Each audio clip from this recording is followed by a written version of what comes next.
And with us now, Tal Heinrich, spokesperson for Prime Minister Benjamin Netanyahu. Thank you very much for joining us at this hour. First, can you just give us an update of the situation? What do you anticipate happening next with all of this?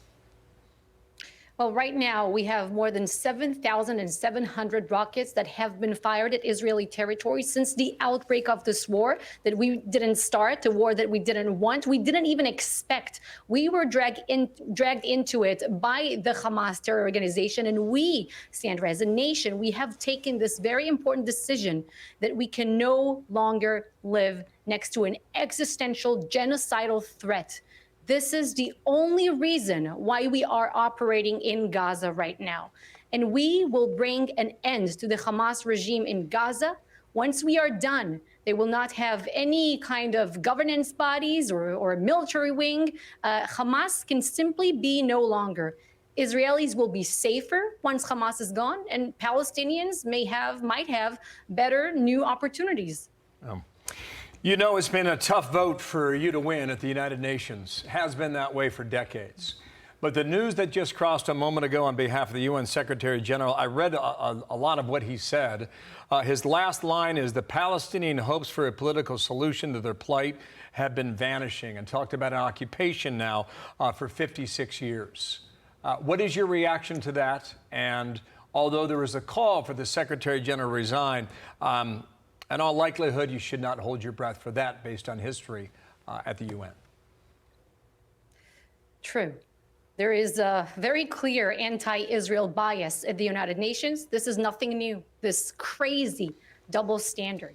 What the UN Secretary General said, that this Hamas attack, the massacre of October 7th, didn't come in a vacuum, that is mind-boggling. Can you imagine the UN Secretary General saying such a terrible sentence after the 9/11 attack, that the 9/11 attack didn't come in a vacuum, that the Pearl Harbor attack didn't come in a vacuum, that the Boko Haram kidnapping of 276 schoolgirls in Nigeria in 2014 didn't come in a vacuum? This is insane. This is insanity. The civilized world must stand with Israel in its war against terrorism. The message that a UN Secretary General must send out is that terrorism is a dead end. Sabrina Singh, the Deputy White House Press Secretary, Deputy Press Secretary for the Pentagon, I should say, was joining Bill and Dana this morning. And there was a remarkable moment, I believe, Bill, you asked this question, when asked about this ground invasion, when it's happening, and reports that the United States was somehow urging a delay of it. Listen. The IDF is one of the most capable militaries in the world. We are providing our support. We are providing our assistance. It's really up to them to decide when they move forward with any type of incursion. So can you tell us how involved is the United States in this decision on when to go and move into Gaza? So Israel is a sovereign nation. It will make its own decisions. Obviously, we are communicating with international partners, including with the United States, because, as you know, there are also hostages inside the Gaza Strip and people who were affected by the October 7th massacre who are dual citizenship holders and foreign nationals. But our military generals and our political leadership are the ones that will make these decisions when to move to stage 2, stage 3 of this operation. And they are looking at different variables all the time, bringing into account so different considerations. So is it fair to say that we're still in stage 1 then? Is that what you're saying? Stage 1 is to secure Israeli territory, and just like Trey Inks reported just a moment ago, they're still trying to challenge us by infiltrating from the sea. So stage 1 is securing Israeli territory. Okay. Stage 2, that's what I call the counteroffensive to dismantle Hamas, and maybe stage 3, but this is how I define it. Is okay. And just to clarify, was there any point where the United States stepped in and urged a delay of this? Did that happen?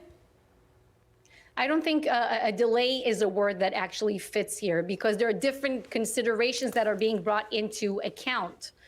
So we will act when the conditions are right, when the timing is right, when the military generals make their decisions, and they're taking into account all kinds of calculations. True, we are consulting with international partners. There are also foreign nationals who are being held in Gaza. This is an interview that was truly stunning. It aired here in the United States before the sun came up. This is the 85-year-old hostage who is now free as of yesterday, or late last night anyway, speaking through the interpretation of her daughter.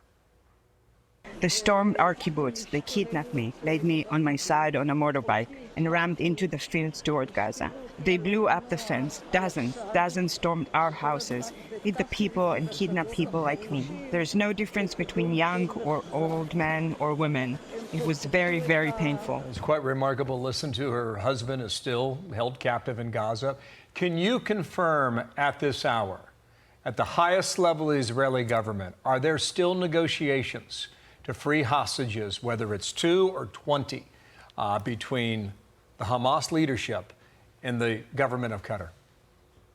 Well, I cannot comment on any kind of specific reports. We are working in every possible avenue, Bill, to try to bring to the release of all hostages. Now, note that the only reason of why they set these 2 hostages and 2 other women free is because of mounting international pressure.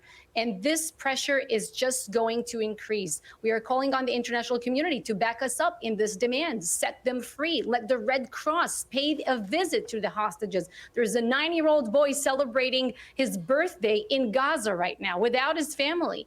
It is mind-boggling. So this is the reason why they freed them. But also, let's not be mistaken here. The Hamas terrorist organization did not change overnight and turn into this human rights organization or anything like that. No sympathy here, of course. They are the ones who butchered, tortured, raped our people. They're the ones who turned people into ashes so badly that 18 days after that massacre, we are still unable to identify some of the victims. When we look at the negotiations and the possibility of hostages being released, can you clarify what exactly happened over the weekend with Hamas going to the Israel government, saying that they would release some of these Israeli women being held hostage, but Israel reportedly refused? Was that the case? And what was Hamas demanding in return? Can you imagine a case in which Israeli government will say no to freeing of hostages? We should not be fooled by Hamas's very cheap manipulation and such tricks.